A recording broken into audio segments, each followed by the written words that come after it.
needs to be that situation where, okay, someone needs to go and sit with that person, not grab them. You know, they might be pulling their bed apart, they might be doing all these things and all this type of stuff, but pulling a bed apart is not hurting anyone. It's getting frustration out.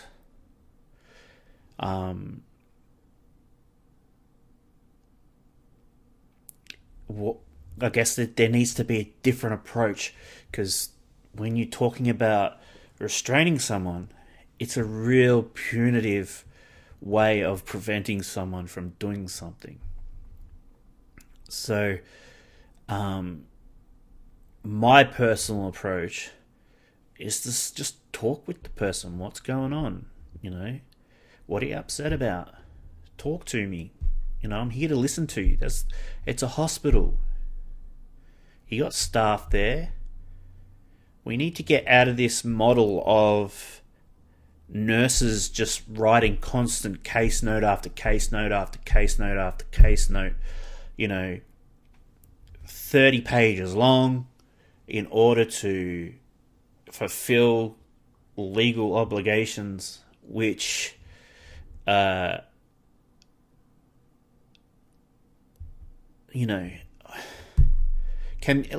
be damaging when you receive your medical file through Freedom of Information. I know plenty of people who have read their file through Freedom of Information. It's been more damaging to read their file than to not. So, I just think that we need to reassess how we approach people who are in a traumatic situation, and that's being in hospital is. It's traumatic. You're not there because you're there for a good time. You're there for a reason. And although we have this situation where we need to make sure everybody's is it is looked after and protected and feels safe, but you also got to have the situation where you got to have the time to sit down with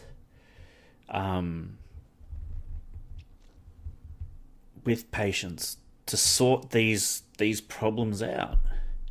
Just bundling them up, chucking them in a room, and then talking to them, it's not solving the problem. It's reinforcing, hey, if I do something bad, I'm going to get manhandled, which I don't like. I don't like being manhandled. I hate it. I hate being touched. And then have me be thrown into a room where, then I'm talked to.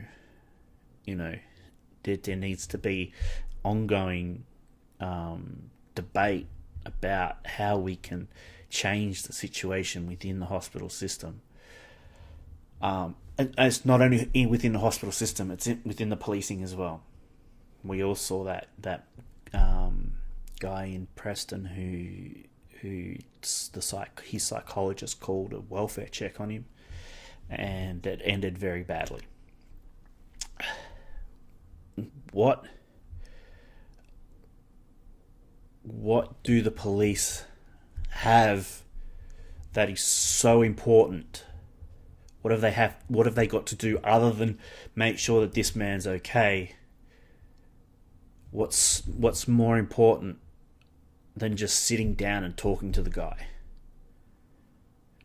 Now, I had a personal situation happen to me a couple of weeks ago, and I had somebody call Victoria Police for a welfare check on me, and I am the very, very first person to criticise Victoria Police on how they handle people with mental illness. And I have to say, they were on their very best behaviour. I was very vocal that I did not want them here. I did not need them here. Swearing and all that type of stuff. it wasn't pretty, you know. So this is where we need to come together as a community and say enough is enough. You don't restrain someone who you know has a mental illness to control them. There are other ways of doing it. Now, if somebody is manic and is, you know, causing damage and injury and threats of violence and all this other type of stuff, then that's a totally different ballgame. But I'm talking about a situation where police come and do a welfare check and you end up getting pepper sprayed in handcuffs because you told them to F off because you don't need them there. So I don't think restraints should only just be should not only be a hospital thing.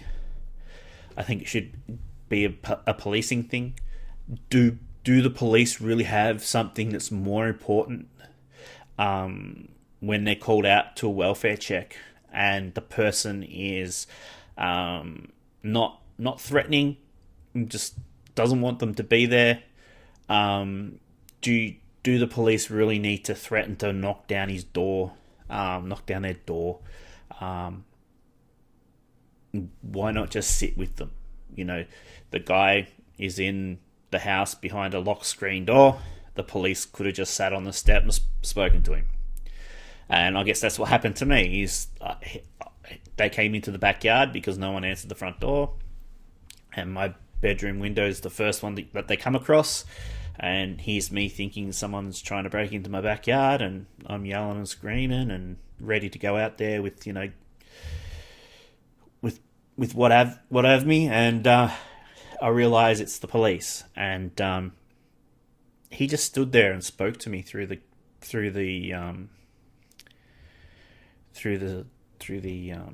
wire mesh, the CrimSafe stuff that we've got. So, you know, and he talked me around. Usually I won't go to the front door if the police are here. And all he wanted to do was check that I wasn't hurting myself. And what have Victoria Police or any police or police around the country, what's more important than sitting down and talking to someone to make sure that they're okay? You know, are the police that turned up to the welfare check so important that they're needed somewhere else? I dare say not, because that's why they're being sent to the welfare check. So restraints is not only a hospital thing. If someone's mentally unwell but is not appeasing the police, should the police restrain them? Absolutely not. Should they handcuff them? Absolutely not. It's degrading. It's demeaning. I've had it done to me. It's traumatizing. So, you know, and then I want to get on to what I sort of noticed was a sort of chemical restraint.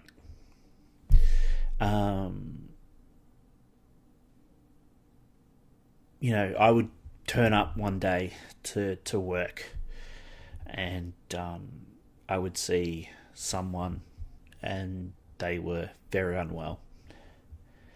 And then I'd come back 2 days later and it was talking to a totally different person. And I was gobsmacked. I'd never seen anything like it in my life. Like, I've been around mental illness for 25 years. I've had my own battles, but I've never seen anything like what I saw. and I copped a lot of complaints within my role